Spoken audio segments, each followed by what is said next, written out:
Baik, saudara-saudara ya. Senang sekali lagi bisa ada bersama-sama dengan saudara dari Persekutuan PDPK ini ya. Salam untuk tadi udah ada yang dari Papua, ya udah sampai di Papua, Ibu Pinkan, Pak Renger, sampai saudara-saudara yang saya nggak tahu lagi di mana-mana begitu ya. Eh, Iya, hari ini kita akan sama-sama mau merenungkan satu topik, saudara-saudara. Topik yang diberikan kepada saya ini baik sekali ya. Temanya adalah satu bahagia tanpa flexing. Wah, ini adalah satu topik yang menurut saya nih, saya kasih apresiasi untuk panitia atau untuk pengurus yang boleh memikirkan topik ini, karena tidak banyak yang memikirkan topik ini ya. Nah, kita akan lihat sama-sama firman Tuhan dari 1 Timotius pasal 6, ayat 7 sampai 10 ya. Kita sama-sama baca, saudara baca dari sana, di mute nggak apa-apa, tapi kita baca sama-sama ya. 1, 2, 3. Sebab kita tidak membawa sesuatu apa ke dalam dunia, dan kita pun tidak dapat membawa apa-apa keluar. Asal ada makanan dan pakaian, cukuplah. Tetapi mereka yang ingin kaya terjatuh ke dalam pencobaan, karena akar segala kejahatan ialah cinta uang. Sebab oleh memburu uanglah beberapa orang telah menyimpang dari iman dan menyiksa dirinya dengan berbagai-bagai duka. Ya. Demikian juga pembacaan firman Tuhan di malam hari ini, saudara. Nah, saudara, ketika saya mempersiapkan materi ini, saudara, saya langsung teringat ya satu hal yang sebenarnya sangat kekinian ya. Itu yang tadi saya bilang, kenapa pengurus itu saya apresiasi, karena ini adalah satu istilah yang sebenarnya betul-betul terjadi di sekeliling kita ya. Flexing kalau saudara lihat itu ada kaki, ada kutek, berarti ini ibu-ibu di antara kakinya diselipin duit, saudara. Kalau saudara lihat itu duitnya adalah seratusan dolar ya. Duit di antara sela-sela jari kaki ya. Apa sih flexing itu? Flexing itu adalah sederhananya adalah sebuah sikap pamer di sosial media ya. Sederhananya, flexing itu adalah sebuah sikap di mana seseorang itu menunjukkan sesuatu di sosial media. Jadi menunjukkan ada pamer sesuatu ya. Misalnya kalau di sini pamernya mukbang mie instan 5 kg. Mukbang itu makan gede, saudara ya. Itu anak-anak kita itu suka yang namanya mukbang, percaya deh. Coba Bapak Ibu tanya kepada anak-anak Bapak Ibu, ngerti mukbang nggak? Mereka tahu itu mukbang. Ya, mungkin saya nggak tahu Bapak Ibu tahu nggak mukbang itu apa, tapi mereka tahu mukbang itu adalah makan gede-gedean ya. Dan hari ini banyak orang yang flexing, wah makan mungkin bukan makan gede tapi makan mewah begitu ya, makan di hotel ini, makan di itu. Lalu kemudian ada orang yang flexing, wah gokil gitu ya, disebut bayar bakar duit 1 M gitu, wah gokil gila gitu. Demi apa? Perhatian, pamer ya, demi perhatian. Dan tentu Bapak Ibu juga tahu nih cerita si Sultan dari Medan ini ya, murah banget gitu kan ya. Ya jadi beli jam Rolex harga 700 juta, murah banget. Lalu kemudian lihat baju outfit ratusan juta, ya murah banget gitu. Bahkan dalam salah satu dia punya dia punya videonya, wah malam nggak bisa tidur gitu ya, jam 3 akhirnya lihat ada Tesla, ya udah beli aja Tesla 1,5 M mobil ya, murah banget gitu. Nah, ini adalah fenomena flexing. Fenomena di mana ada orang-orang yang menunjukkan kekayaan, menunjukkan gaya hidup, menunjukkan di sosial media. Ini yang namanya flexing ya. Nah, flexing ini dalam adalah satu produk kultur atau produk budaya yang akhirnya muncul di sekeliling kita seiring dengan perkembangan dari sosial media. Coba Bapak Ibu, saya challenge saja misalnya ya. Kalau kita buka Instagram atau kita buka apa, itu pasti ada yang pamer. Silakan Bapak Ibu cari 10 feed atau 10 konten pertama yang muncul di Instagram Bapak Ibu, itu pasti ada yang pamer. Saya jamin deh, saya jamin. Bahkan di antara 10 itu mungkin 8 di antaranya udah pamer. Karena memang ini udah jadi kayak budaya kita. Pamer gitu, pamer. Nah, makanya di dalam dunia marketing, pamer ini atau flexing ini memang digunakan atau dipakai.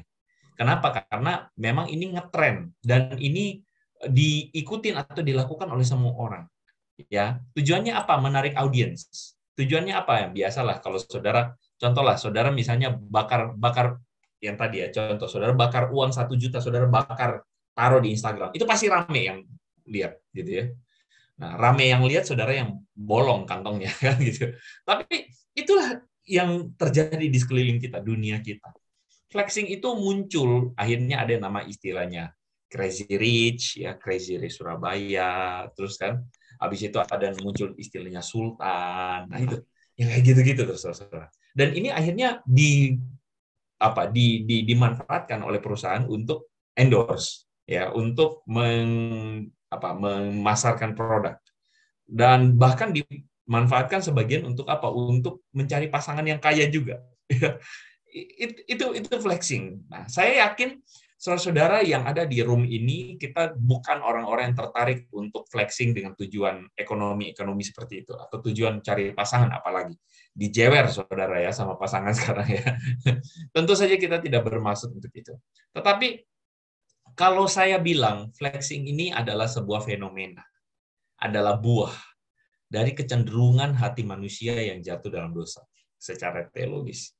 Flexing ini adalah satu buah dari apa? Buah dari hati manusia yang betul-betul jatuh di dalam dosa. Kenapa saya bisa katakan demikian, saudara-saudara? Saudara bisa lihat misalnya di dalam Kejadian pasal 11, ya, ayat yang keempat, saudara bisa simak, di situ dikatakan, itu adalah satu peristiwa di mana dicatat manusia yang telah jatuh dalam dosa, lalu kemudian mereka berkumpul di tanah Babel. Saudara-saudara perhatikan ayat ini. Manusia waktu itu berkata, marilah kita dirikan bagi kita sebuah kota dengan sebuah menara yang puncaknya sampai ke langit, ingin menandingi Tuhan. Bahkan dikatakan, marilah kita cari nama, supaya kita jangan terserak. Jadi maksudnya mereka itu mencari nama, mencari apa? Kalau saya bilang itu mencari perhatian orang-orang. Mereka tuh mencari yang namanya sebuah reputasi, ya. Marilah kita cari nama.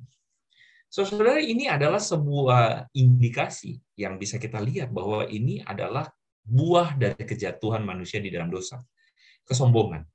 Sebuah perasaan ingin diakui. Sebuah perasaan ingin diterima. Sebuah perasaan ingin dianggap. Saudara, dosa pertama setelah manusia jatuh dalam dosa yang tercatat di dalam Alkitab apa? Ada yang tahu?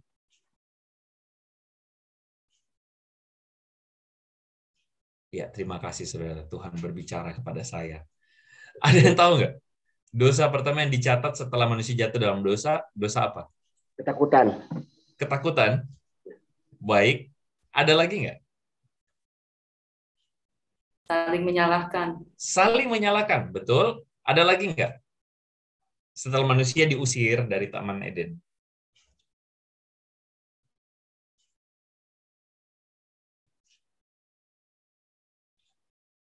Kisah apa itu? Kain dan Habel. Ya. Kain kenapa marah sama Habel, saudara? Karena persembahan Kain atau persembahan Habel lebih diterima. Kain marah kenapa? Karena dia ingin juga diakui. Dia marah kenapa? Karena dia ingin diakui. Dan dia protes kenapa persembahan Habel lebih diterima daripada persembahannya dia. Saudara-saudara, dosa atau buah dari dosa itu adalah sesuatu yang boleh dikatakan satu kepentingan untuk saya itu ingin diakui. Saya itu ingin muncul atau saya ingin nampak. Saya ingin tampil. Saya ingin menunjukkan eksistensi diri saya. Ketika manusia berpisah dari Allah, saudara-saudara, dampak yang bermasalah buat kita adalah kita tidak lagi mau mendengarkan suara Tuhan. Dan yang kita mau dengarkan itu adalah suara dunia. Suara dunia itu mengambil alih identitas manusia. Saudara, manusia diciptakan segambar dan serupa dengan Allah, betul? Karena segambar dan serupa dengan Allah, maka seharusnya yang menggambarkan diri kita, berharganya kita, itu adalah Tuhan. Tetapi ketika kita tidak lagi berhubungan dengan Tuhan, Akhirnya dunia atau suara dunia yang mengisi apa yang penting buat kita. Apa itu? Dunia mengatakan kalau kamu tidak kaya, kamu tidak dianggap.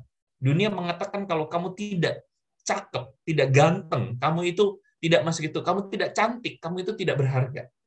Makanya hari ini orang berlomba-lomba, saudara, ya.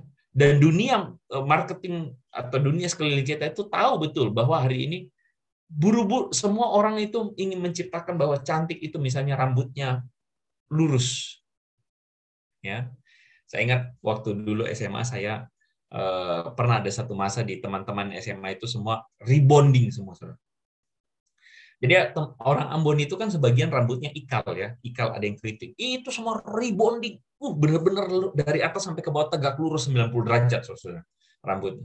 Bahkan dibecandain kalau misalnya ada kutu-kutu langsung keselip, saudara-saudara, langsung kalau orang Ambon bilang tak lucu jatuh, saudara-saudara. Kenapa? Karena lurus semua. Nah, itu semua diciptakan. Kenapa? Karena mereka mendengar apa yang dunia bilang. Dunia bilang bahwa kamu harus berharga. Kamu akan berharga kalau rambutmu lurus. Kamu akan berharga kalau kulitmu putih. Kalau kamu cantik atau kalau kamu apa. Kamu akan berharga kalau kamu naik mobil yang mewah. Kamu akan berharga kalau kamu pakai barang branded. Kok bisa? Karena kita sudah tidak lagi mendengarkan suara Tuhan. Kejatuhan manusia di dalam dosa itu membuat kita tidak mau lagi mendengarkan suara Tuhan dan akhirnya suara dunia yang masuk. Saudara, saya ngomong sebentar soal ini ya. Saudara tahu nggak, ketika kita tuh sudah mulai jarang dengarkan firman Tuhan, mulai jarang ikut ibadah, mulai jarang untuk ikut persekutuan, lambat laun, suara dunia yang masuk ke dalam pikiran kita. Saudara, kita bisa bilang begini, wah, saya sudah tahu doktrin, saya sudah tahu itu semua pengetahuan atau doktrin ajaran Kristen, percaya Yesus diselamatkan dan sebagainya. Oh, saya sudah tahu itu doktrin tulip, kayak saudara tahu doktrin apapun panjang lebar saudara tahu. Tapi ketika saudara tidak benar-benar memberikan hatimu untuk mendekat kepada Tuhan, suara dunia yang masuk, percaya sama saya. Ada orang yang merasa bahwa sudah Kristen ya, lalu kemudian merasa bahwa oh tenang saya sudah tahu semua. Hei, saya mau kasih tahu satu fakta. Bahwa yang namanya manusia itu kita punya natur dan natur kita tuh lemah. Natur kita tuh makanya kan Ibrani mengatakan latihan badani terbatas, tetapi latihan jiwa atau latihlah dirimu beribadah. Makanya penulis Ibrani makanya dikatakan firman Tuhan mengatakan jangan jauhkan diri dari pertemuan-pertemuan ibadah. Jangan jauhkan diri dari persekutuan, jangan jauhkan diri dari firman, supaya kita itu selalu mengisi hati kita dengan suara Tuhan. Kita selalu mengisi hati kita, pikiran kita dengan firman, saudara. Makanya saya kira ini satu hal yang penting. Nah, orang kenapa bisa sampai flexing, saudara-saudara? Karena manusia itu merasa nggak cukup dan butuh minta pengakuan. Dia merasa nggak cukup dengan dirinya sendiri. Pamer harta, ya, merasa bahwa saya ini berharga kalau saya itu pamer, saya berharga kalau saya itu menunjukkan bahwa saya itu kaya, dan akhirnya, ya, si murah banget, jadi akhirnya miskin banget. Gara-gara kasus apa? Gara-gara kasus di mana dia mengajak orang-orang untuk supaya ikut kaya, ya.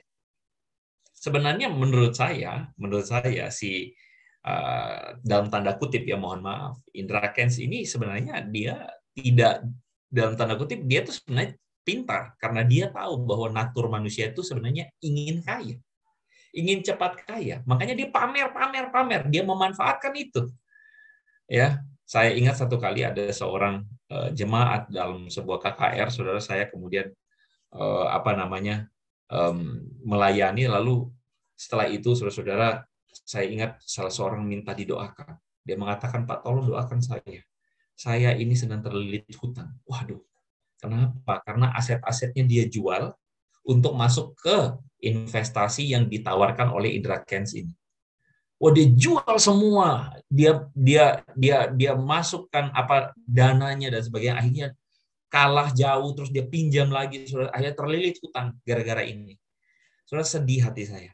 Kalau lihat ada jemaat atau orang Kristen yang ingin cepat kaya. Makanya 1 Timotius pasal 6, 7-10 itu mengatakan hal yang benar, saudara. Mereka yang ingin kaya jatuh dalam pencobaan. Saudara ingin kaya salah atau tidak? Saya juga ingin kaya loh. Tetapi ketika mereka ingin cepat kaya atau ingin kaya dengan instan, ingin kaya dengan tidak wajar, jatuh dalam pencobaan. Kenapa? Akar segala kejahatan cinta uang. Sebab oleh memburu uang, perhatikan kata memburu itu. Itu kata itu strong itu, Saudara. Memburu, bahkan bukan kata mencari, tapi memburu. Apa arti memburu? Benar-benar mengerahkan seluruh daya tenaganya untuk mencari uang, mengejar kekayaan. Oleh memburu uanglah, firman Tuhan mengatakan, beberapa orang menyimpang dari iman. Beberapa orang menyiksa dirinya dengan berbagai-bagai duka. Saudara, sebenarnya fenomena flexing itu fenomena apa sih? Fenomena flexing itu ada dua mata uang, ada dua sisi. Sisi pertama pengakuan, sisi kedua ingin kaya. Sisi kedua itu adalah satu perasaan yang ibaratnya apa? Firman Tuhan mengatakan ada rasa tidak cukup dalam hidup. Ada rasa tidak cukup di dalam hidup. Kenapa mesti flexing? Karena kita ingin diakui. Ada orang-orang yang ingin diakui sebagai orang sukses atau orang kaya atau tajir melintir. Ya, itu istilah anak-anak kids zaman now. Ada orang-orang yang flexing kenapa, saudara-saudara? Karena ingin diakui sebagai orang bahagia. Flexing hari ini bukan cuma masalah tajir melintir atau kaya, bukan. Saudara-saudara, flexing hari ini tuh ingin diakui, ada orang-orang pamer di sosial media ingin diakui sebagai orang bahagia. Makan di mana? Makan di restoran mahal. Flexing pamer sebagai apa? Flexing pamer, wah dengan suami mesra, padahal nggak semesra itu juga. Begitu. Pamer ini dan pamer itu, saudara-saudara. Bahkan ada orang yang pamer rohani. Ingin diakui sebagai orang yang kelihatan rohani. Wah, dalam ini, saudara-saudara, pamer. Church time, ya. Ya, Happy Sunday, tapi pamer apa? Pamer mobil mewah dan jam tangan mewah. Ada orang Kristen sebagian yang sebenarnya ke gereja juga, nggak benar-benar gereja, tapi pamer dulu. Pamer story, saya ini ke gereja. Tanpa sadar, saudara, kita pun bisa pamer, bukan hanya untuk soal masalah tapi juga kita bisa pamer untuk soal hal-hal yang kayak begini, saudara. Dan ini kita harus waspadai. Lupa, apakah berarti tidak boleh sebar-sebar ayat dan sebagainya? Oh, bukan. Saya tidak bicara begitu. Saya cerita sedikit pengalaman saya. Saya pernah, saudara-saudara, dulu waktu menggunakan Instagram, itu saya merasa saya pamer. Kenapa? Dulu tuh, saudara, waktu saya lagi mau khotbah, saya foto itu mimbar. Jadi ceritanya tuh kayak mau menunjukin saya mau khotbah begitu, saudara. Jadi saya foto, saya masukin Instagram. Lalu kemudian saya khotbah. Setelah saya khotbah, saya turun mimbar, saudara, saya cek buka Instagram, saya lihat berapa banyak yang like. Terus waktu saya lihat berapa banyak like dan sebagainya, selesai malam harinya setelah saya pulang ke rumah, terus ada teman yang bilang, teman itu bilang begini, oh sorry ya, I think kamu tuh narsis. Wah, saudara, saya marah waktu itu. Saya nggak terima, apaan narsis, enak aja. Tapi lama-lama, saudara, saya pikirkan, iya ya, saya tuh ingin pamer sebenarnya. Saya ingin pamer kalau saya lagi mau khotbah. Jadi ternyata pamer itu tidak harus selalu berupa uang, materi, tapi juga pamer itu bisa berupa ingin diakui dan dihormati sebagai seorang hamba Tuhan, gitu ya, sebagai seorang yang rohani. Wah, ternyata saya bisa pamer juga begitu. Saudara, kejadian itu menyadarkan saya. Saya akhirnya sadar, iya, saya harusnya lebih benar begitu. Motivasi saya, saudara, tentu saudara sekali lagi bukan berarti saudara misalnya membagi ayat yang memberkati saudara. Ya, saudara bagikan. Bagus, saudara-saudara. Tapi pada akhirnya koreksi motivasi hati kita. Apakah kita itu sebenarnya kepengen cuman mau diakui aja atau tidak? Kalau saudara mengoreksi hati, saudara pikir, iya ya, saya nggak ada sampai segitunya. Saya dengan tulus ikhlas. Puji Tuhan, lakukan terus. Saudara mengerti maksud saya ya? Pada akhirnya memang hati kita lah yang apa? Hati kita lah yang kita harus uji di hadapan Tuhan. Sebenarnya ketika seseorang pamer, itu tuh ada satu fenomena, ada satu kenyataan. Ini adalah signal ada kekosongan di hati kita, loh, saudara-saudara. Kekosongan apa? yang selalu saya sering kutip, Blaise Pascal, seorang ilmuwan, dia mengatakan there is a God-shaped vacuum. Ya. Ada Tuhan yang menciptakan sebuah bagian yang kosong dalam hati kita, dalam setiap hati manusia, yang dimana bagian kosong itu tidak bisa diisi oleh segala sesuatu yang fana, tetapi hanya bisa diisi oleh apa? Diisi oleh Tuhan, saudara. Menarik ya kata-kata Blaise Pascal ini ya. Ketika Blaise Pascal mengatakan itu, Blaise Pascal sebenarnya ingin mengajarkan kepada kita bahwa seringkali manusia itu tidak bisa memahami apa itu bahagia yang sesungguhnya. Saudara, suatu kali ada seorang kaya yang datang pada Yesus. Lalu kemudian dia tanya, Tuhan, apa yang harus aku lakukan untuk memperoleh hidup yang kekal? Lalu kemudian Yesus mengatakan, saya persingkat ceritanya, Yesus bilang ada satu yang kurang. Apa itu? Jual segala milikmu dan ikutlah aku. Perkataan Yesus ini adalah perkataan yang menurut saya sangat-sangat menantang sekali. Yesus langsung masuk pada bagian yang paling dalam, yang menjadi bagian atau menjadi apa yang paling membahagiakan buat anak muda ini. Apa itu? Kekayaan. Lalu Yesus mengatakan, beranikah kamu meninggalkan kekayaan itu untuk aku? Anak muda ini tidak bisa. Lalu dia tertunduk, lalu dia pergi meninggalkan Yesus. Banyak orang hari ini mendefinisikan bahagia. Karena saya akan bahagia kalau saya punya sesuatu. Betul nggak, saudara? Saya akan bahagia kalau saya bisa punya sesuatu. Coba kita tanya sama diri kita. Jarang ada orang ditanyakan, kamu akan bahagia kalau apa? Enggak, saya udah bahagia. Itu jarang. Kebanyakan kita tuh merasa ada sesuatu yang kurang, dan sesuatu yang kurang itu selalu ada hubungannya dengan hal yang fana, karena kita nggak punya. Saudara. Nah, menariknya adalah ketika seseorang merasa demikian, maka penting sekali buat kita untuk selalu bersyukur. Penting sekali buat kita untuk selalu mencukupkan diri dengan apa yang ada. Mencukupkan diri dengan apa yang sudah Tuhan berikan. Grateful, itu katanya.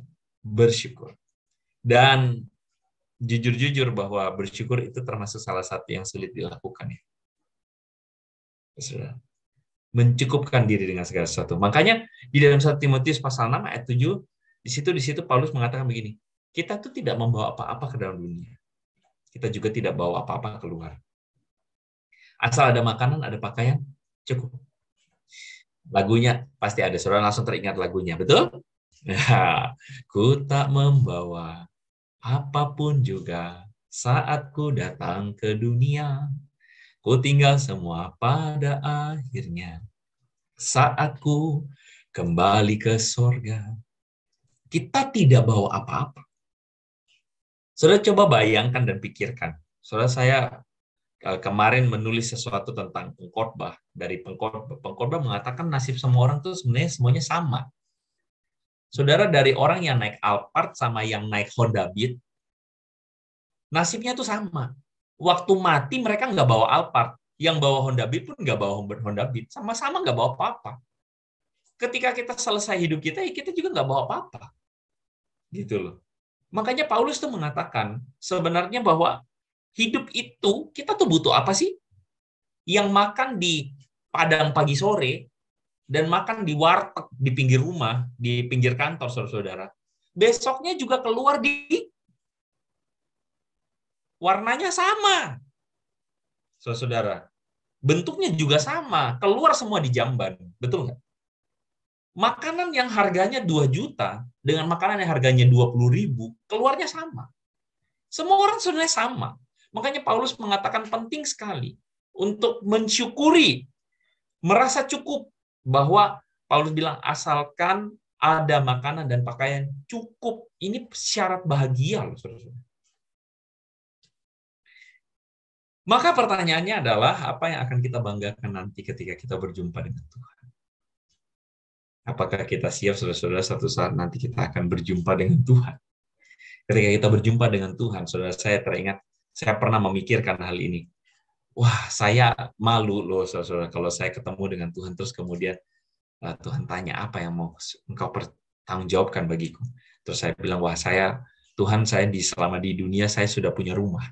Selama di dunia saya sudah berhasil membeli sebidang tanah. Selama di dunia saya punya tabungan segini, atau saya punya deposito segini. Wah, kalau saya jadi Tuhan, saya akan merasa, itu saya yang kasih deh. Nggak penting itu kamu ngomong sama saya. Iya nggak, saudara? Yang kita banggakan apa nanti ketika berjumpa dengan Tuhan? Buah dari kehidupan kita. Dan buah kehidupan kita tidak ada hubungannya dengan yang fana. Buah dari kehidupan kita itu berhubungan dengan apa? Yang kekal. Tuhan tanya berapa banyak orang-orang yang merasa dikasihi, merasakan kasih Tuhan melalui hidupmu. Itu yang Tuhan tanya. Tuhan tanya, apakah anak-anakmu tumbuh besar menjadi anak-anak yang melihat keteladanan kasih Tuhan dan kebaikan Tuhan dalam hidup kita, orang tuanya. Tuhan akan tanya sebagai pasangan, apakah kita bertanggung jawab dan mengasihi setia kepada pasangan kita. Itu yang Tuhan tanya.